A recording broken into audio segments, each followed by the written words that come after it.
En toen zijn we inderdaad het LCMK begonnen, ja, het Landgraafs Carnavalsmuziekconcours. Ja. Ja.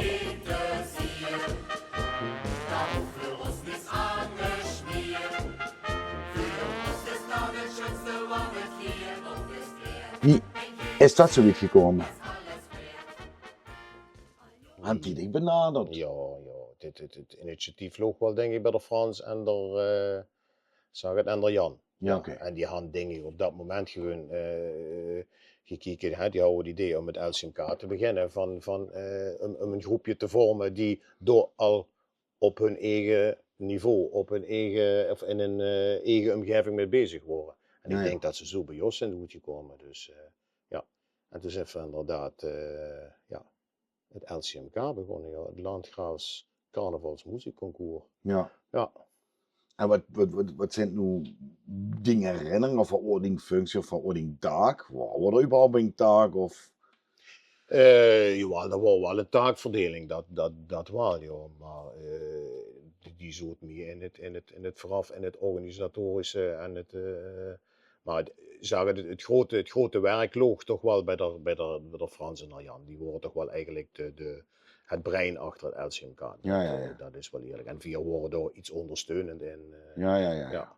Maar het was waarschijnlijk een goed idee toen dat dit direct ook te vragen voor het feit dat ze dan op die manier in ieder geval draagvlak kroeg in land. Dat denk ik. Ik bedoel, het was wel een vertegenwoordiging, zeg maar, een beetje, Neuenhagen zat er dan op dat moment niet, maar het was Schaasberg en Warburg die door, En het is, van begin af aan is dat ook vanaf het eerste LCMK, worden ook wel blijkbaar behoefte aan, want de vrouwen mogen gelijk wel, het is dus niet de eerste, hoor. Ja, dit is semi de eerste. Ja, bedoel, dat zijn toch... dan had ze natuurlijk nog die eerste 11 jaar Landgraaf al. Ja, oké. Maar ja, goed, want ze ziet qua inzendingen, ik bedoel, dat doen ze toch niet voor te samen van die midtunt, wel? Nee, ja, ga net zelfs. Ik bedoel, ik vond, voor mij is het nog allemaal door uitzitten erop.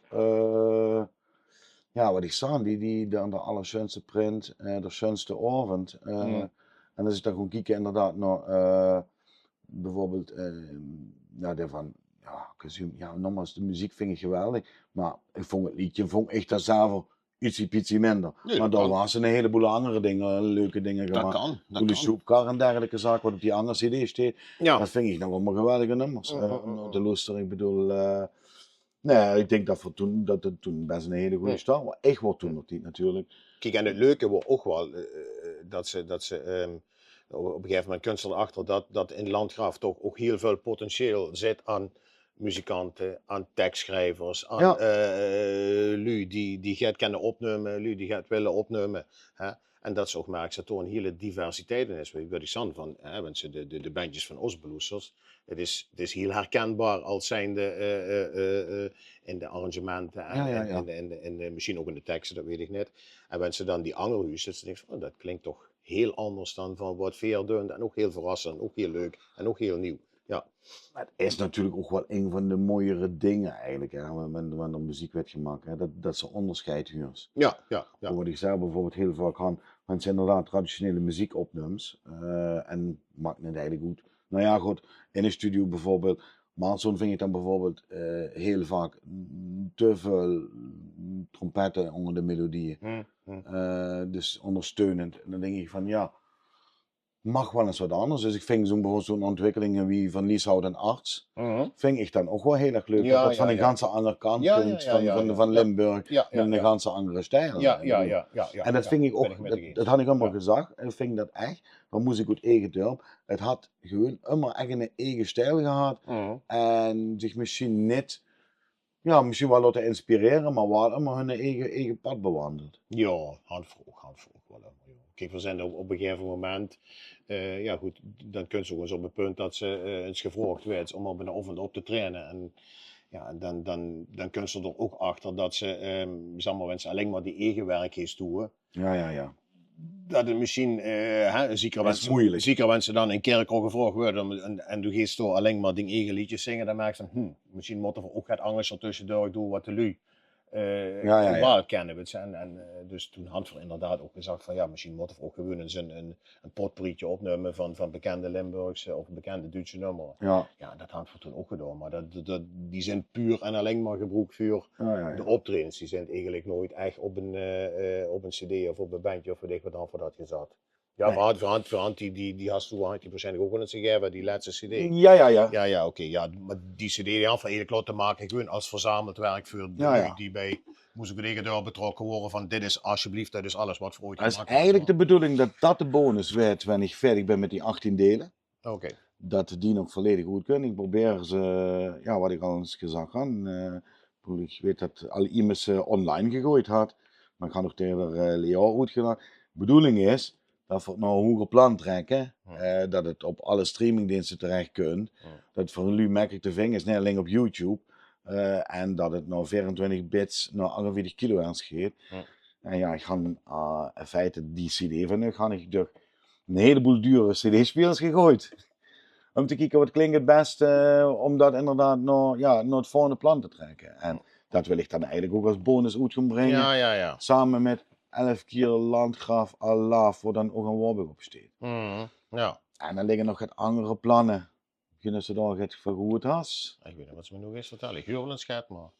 Nou ja, het kunt van meerdere ekken. Eigenlijk vanwege het feit dat ik ook dat minusjeet bij de 11e van de 11e gedaan had van, is het niet leuk om in die trant, je hebt meer symfonisch, en dan nog meer arrangementen van te maken en dat nog eens een keer op een vinylplaat te zetten. Oké. Met een leuk bugje erbij, wat de historie vertelt, wat eigenlijk wat van nu het doel is, om dat op vinyl te brengen. Oké. Hou ik nog net voor goed. Dat is wel net van Maar goed. het klinkt leuk.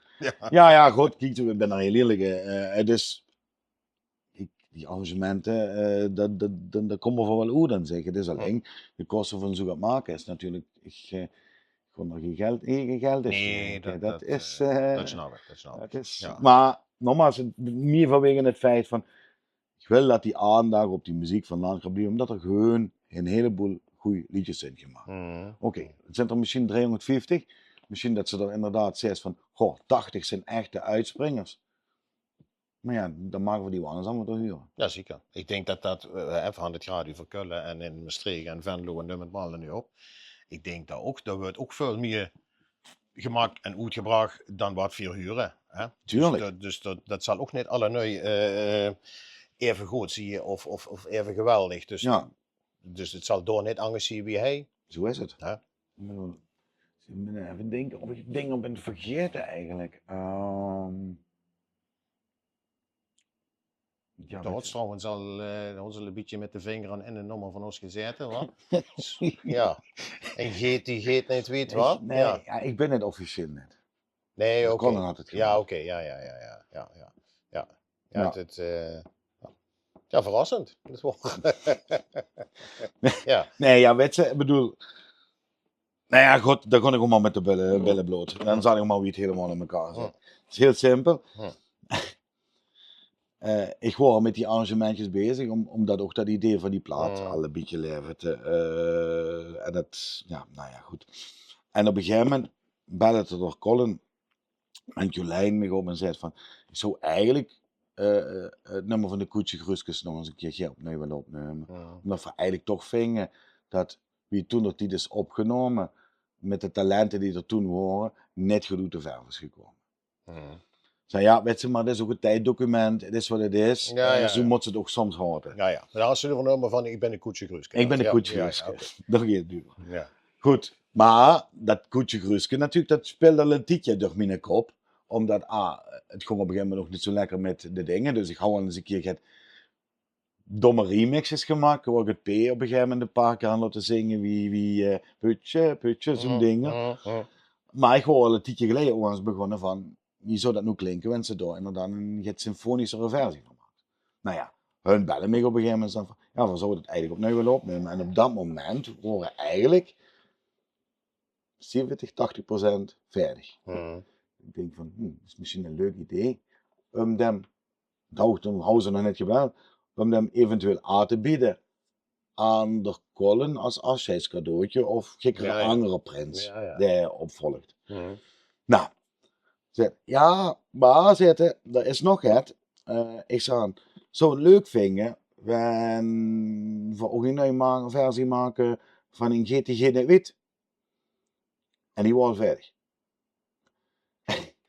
En wie je dat dus vroeg, dan denk ik, ja, potverdorie, ik kan me wel geen geld vragen. Ik zou maar die gewoon dat eigenlijk ook een dicht cadeau geven. Ja, ja. Dat ze dat aanbieden. Ja, ja. Ja. Dat is het hele verhaal. Maar nogmaals, weet je, dat is wat we het net al liever gehad hadden. Vroeger zijn ze op de borst te kloppen. Ik hoef niet meer op de dingen te stoten, op de bühne, dat ik het gemaakt had. Soms vind ik het leuker om daar een naam aan te plakken. Hoef je niet te weten dat ik het hoor. En ja, zo'n hardstyle versie Ja, ja. is gewoon misschien dat de jeugd wel een beetje de aansluiting vindt tot wat er alles gemaakt is. Ja, genau. Ja. En daar is het vuur. Ja, ja. En het is een leuke intro voor, want de geeft ergens de zaal binnenkomen. Bijvoorbeeld. Kan ze hem ook opzetten. Hoor. Ja. Dat is, ja. En dat gewoon inderdaad nogmaals. Het is niet hogere wiskunde, het is gewoon gemak vanwege het feit. Wie noem ik het? Ik bedoel, soms valt het op een plaats. Ik bedoel, en daarom hou ik zo gek van, ja, ik vind het leuk en ik wil er nog Colin aanbieden, maar hun bellen te mij doen met exact dezelfde vraag. Ja. Dus ja, Ja, sure. ja, als het dan nog verder gaat, zijn ze makkelijk, toch? Soms vallen dingen op de plaats, hoor. Ja, ik bedoel, en daarom had ik gezegd, dat is de DJ Colin remix. Ik bedoel, hand wordt dan toch prijsgegeven, weet je.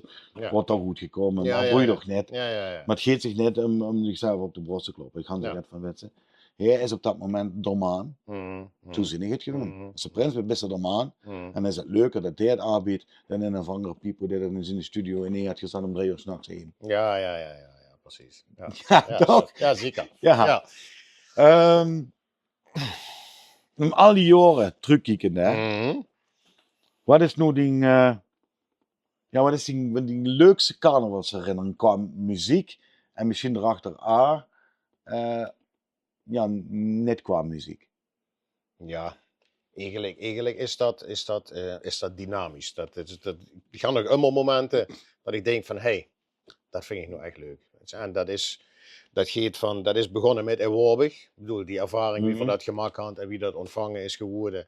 En eigenlijk nu nog allemaal leeft. Ik vind het gewoon hartstikke leuk wanneer ik dan het liedjes een keer huur op in een zaal of in een optocht of weet ik wat. En dan zie je daar ook kinderen van 12, 13 jaar, 14 jaar, die dan toch Eworbig, daar ben ik geboren.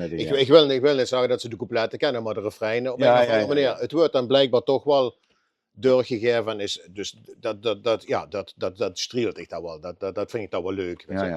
En dan, wat zit als ik bedoel, van een keer het LCMK mogen winnen. En dat wordt toen in de jaar dat er Jacques Hene overleden is. Dus dat was ook nog op een emotioneel moment. Dus dat is wel het wat ik bijblied. De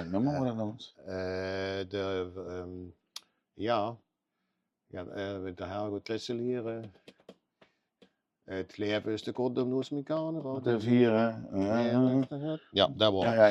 Ja. En dus dat is wel een moment wat ik bijblied. En dat was ook nog een jaar. Dat was volgens mij ook nog in een struitje, het LCMK toen. Dus dat was ook dus dat was wel apart.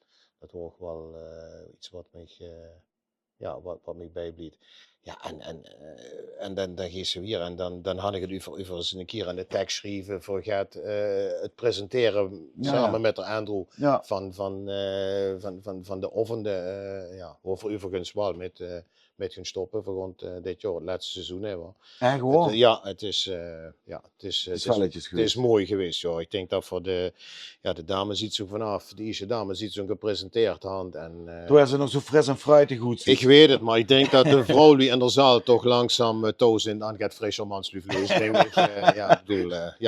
Maar ik had ook al 60 werden, dus ik denk dat. Ik werd wel 60. Ik werd al 60, ja. Dus ik denk dat het goed is dat er een opvolging kunt. En kijk even we zijn gisteren voor de overfilm van de Beroensclub gehad.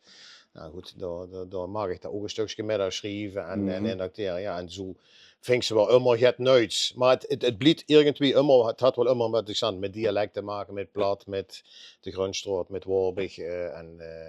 Dat bliet er toch is het. Alleen verschuift dat immer een beetje het van presenteren en de tekst schrijven en dat voor hens gaat zingen. Dus. Is er dan nog specifiek wat ze zelf ooit gemaakt is, waar ze echt trots op is of niet? Toen is het ook zo trots. Nee, Maar ik denk dat een Warburg gewoon, wie dat direct aanslokt, die denkt dat kijkt ze toch nog terug en denkt van, ik vind het gewoon leuk om ermee bezig te zien. Ja, en ja. ik vind het leuk wanneer eens gevraagd werd van goh, zodat ze dit willen doen, zodat ze dat willen doen. Bijvoorbeeld wie het jubileum is geweest van die geet 7x11. Ja, dan word ik mes, moet een dialectmes gemaakt werden. Wil ze niet die dialectmes? Ja, daar kan ik me geven. Dat vind ik leuk. En dan natuurlijk is het leuk wanneer het dan ook slaagt en wanneer het leuk vinden, wanneer ze deze. Natuurlijk is het leuk. Maar trots, ja, dit voldoening geeft het. Laat ik het zo. Ja, nee, ja, goed. Je krijgt natuurlijk zijn eigen woord. En wie beladen is dat voor de ene en voor de andere. Ik bedoel, ja. Ik ga zelf wel eens gehad. Dan zijn we wel een moment gehad toen dat hij met dingen verbonden had. Ja. Dat was wel echt een moment dat ik zoek het van, goh, met Hardy Mertens samenwerken, met al die duur Landgraf. Waar ik een heleboel van bewonder. Had ik waarschijnlijk nooit zo verteld, maar de Leon Simons, ik en de Andrew bewonder ik op een bepaalde manier. Net dat het in de afstand is, snap je wat ik bedoel? Ik bedoel, als fan zijnde. Ja. Maar gewoon van, ja, had ze toch maar puur gezet. Ik bedoel, dat zijn voor toch schatplichtige feiten aan wat er toen gedaan had. Zo zie ik het. En ja, dan vind ik het toch op een gegeven moment fijn, ben ik dan met zo'n luwe feiten gewoon eens een keer kan samenwerken. Ja. Het giet toch, van, voor zichzelf giet dat een moment zo van. Ach man, verzin zo benaderbaar. Nee, ja, dat is ook zo. Nee, maar dat is sowieso nooit een probleem. Ja. Maar ja, je snapt wel inderdaad. Kijk, ik hou wel eens contact natuurlijk met de Hardy mensen, maar meer mensen van iemand echt begeisterd is het nooit zo makkelijk om te zeggen van, ik bel hem even op en deze met, snap je? Ja. Ik bedoel, het voelt toch een beetje wie, alsof ze met de Michael Jackson bezig zijn. Ja, maar het is wat wil ik zeggen, de 6 graad verbonden had inderdaad. Ja, daar had ik daar ook aan metmaken doen. Maar dat is wel gek. Ik ben ook niet iemand die echt dingen verzamelt of weet ik wat. Ik doe die dingen en dat gebeurt op dat moment en dat is leuk. En wat dat betreft ben ik ook een beetje een zeefheiboer. Ik vergeet ook wel heel snel dingen. Oh ja, dat is ook heel goed. Ja, dus vergeet ik wel. Nee, precies. En dan en de 6 nu verbonden. Dan zeg ik van, oh ja, vrek, dat had ik voor ook gedaan. En zo zal er beslist nog in al die jaren dingen zeggen. Oh ja, dat had ik gewoon. Maar dan moet ik dan op een gegeven moment ook wel aan herinnerd werden. En maar ook dat wordt weer een leuk ding, een apart iets. Leuk om aan mee te werken. En ja, zo zit er toch in, bedoel ik... Ik loop nu, weet ik net, meer dan 30 jaar loop ik inmiddels een Warburg rond en ben ik met dingen bezig. En zo zal er in die periode tegen dingen zien gebeuren, waar ik nu niet meer denk. En waar ik aan herinneren moet werden, en ik denk, oh ja, vrek, dat had ik ook gedaan. En dat had ik gedaan. En dat was leuk, ja, man. Ja, soms moet ze dan net even op terugkijken en verroer kijken. Nee. En nou ja, vind ik het jammer dat er dan met kunt stoppen. Maar god, ik ben nooit op de dames iets. Nee, dan mag ik geen maandje komen. Dat klopt. Ja. Ja. Dus zijn we nu echt de allerlaatste ding? Dat wordt de laatste damesitzong. En ja, goed, wat doen we van nog? Het Butegala, dat wordt ook de laatste keer. Ja. En wat gaan we van nog? De Bonteoven op de Mondegoven bij de Aram. Ja, dat is ook dan de laatste keer. Ja, dan gaan we andere dingen doen, hè? Ja. Kunnen we wel het uit? Dat denk ik. Hey, ik wil dich bedanken. Zijn er dingen waar ze zelf nog op terug wilt komen en zegt van, goh, dat hebben we nog gaan niet besproken? Nee, ik bedoel, dat had ze me gevraagd even en dan gaan ze even, leuk, ik ga wel eens even moeilijk met Robert. En met ze zo bezig bent, dan, wat ik zei, dan komen de dingen wel boven en weet ik wat, en beslist zijn voor dingen vergeten. Ja. En, maar ik vind het wel gewoon leuk om op deze manier over vast te lopen, want over weet ik wat. Maar dat is ook belangrijk, hè. Kijk, we leggen dit nu gewoon vast op video, hè. Ik bedoel, en dan kennen jullie over 10, 20, 30 jaar misschien nog eens nog en denken we, zo is de flauwekul ooit begonnen. En dat is hetzelfde met die muziek. We van nu niet doen, en we leggen het nu niet vast, en we doen er nu niks meer mee, gebeurt er nooit meer mee. En is het weg straks. En dat is de enige reden. Ik hoop dat ik die trouwens 15 januari mag begroeten. Ja. Had ik het toevallig vanmorgen met de ander nog over gehad. Ik ga al een paar liedjes van u goed gezocht, maar dat houdt zich al kunnen bedenken natuurlijk. En ik hoor dan ook gewoon echte kopie, hoor ik gewoon hoe het doet bugs gezegd. Geen flauwekul, niks te naar opmaken. Nee, ik ga de telefoon er hingen leggen, maar ik ga het inderdaad ik zou het echt leuk vinden. Nee, ik ben het gaat gewoon inderdaad om die liedjes gewoon eens wel eens in de schijnwerper te zetten en te laten zien wat Landgraf eigenlijk in de mars had en dat we dat zeker niet mogen vergeten. Ja. Ja. Kijk, en het leuke aan alles is eigenlijk dat, tenminste zo heb ik dat al die jaren ervaren, dat op een gegeven moment de schroom weg wordt om het gewoon te doen. Hè? Ik bedoel, voorhand gezongen en er is menige zangpartij en noden zijn in de studio lichtelijk gecorrigeerd. Hè? Maar voorhand het toch wel maar gedaan en ook Angerhand dat gedaan. En op een gegeven moment wordt gewoon, het is gewoon het feit dat we het samen leuk hebben en samen een liedje maken als pashand, dat steekt dan boven het feit of het 100% zuiver gezongen is, weet je. Dat vind ik dat leuk, prima. Ja. Die schaamte moet er ook niet zien. Het is vastelovend, laat gewoon. Wat dat betreft denk ik dat het geluk is met Musico Degedurp en daarna nog Hakkezuum. En de Digras natuurlijk onder. Ja. Dus. Nederland. Ik wil je bedanken. Leuk gesprek. Gezellig. Ja, bedankt voor de koffie. En hier is de 15 januari in het hart van Warbeck mogelijk te begroeten. En ja, mesten of het net, werd gezellig. We maken er een leuk feestje van. En tot de volgende keer. Adieu. Adieu.